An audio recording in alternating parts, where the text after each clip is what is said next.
मांडता त्यांनी वडेट्टीवार साहेबांनी छत्रपती शिवाजी महाराजांचा देखील विषय या ठिकाणी मांडला. भास्कररावांनी टिपू सुलतानचा विषय देखील या ठिकाणी मांडला.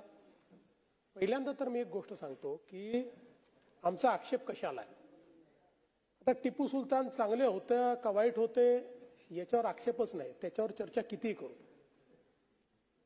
आक्षेप या गोष्टीला आहे की ज्यावेळेस कोणी हे म्हणतं की टिपू सुलतान छत्रपती शिवराय एवढे मोठे राजे होते, याला आक्षेप आहे. ज्यावेळी असं म्हटलं जातं की छत्रपती शिवराय एवढाच गुणगान टिपू सुलतानचा केला पाहिजे, त्याला आक्षेप आहे. आणि तुम्हाला एक गोष्ट सांगतो, दुर्दैवाने या देशाच्या इतिहासाशी जी छेडछाड करण्यात आली त्यामध्ये वर्षानुवर्ष आम्हाला हे शिकवलं की टिपू सुलतान महान राजे होते, पण हे कधी सांगितलं नाही की 75,000 हिंदूंची आणि 33,000 नायरांची कत्तल करणारे देखील तेच टिपू सुलतान होते. नाही शिकवलं आम्हाला.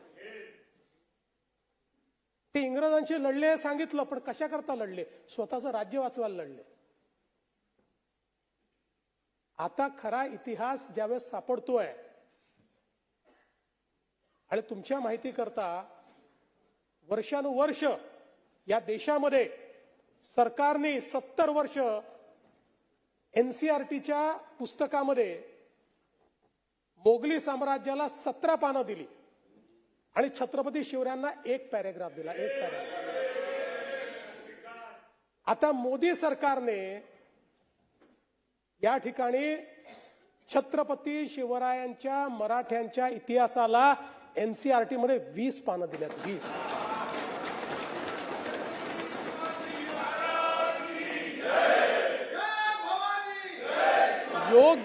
योग्य वेळी जर आपण नीट इतिहास शिकवला असता तर या देशातल्या एकाही मुसलमानाने औरंगजेबाला आपला हिरो म्हटलं नसतं. पण आपण खरा इतिहास काय आहे तो कधी शिकवलाच नाही.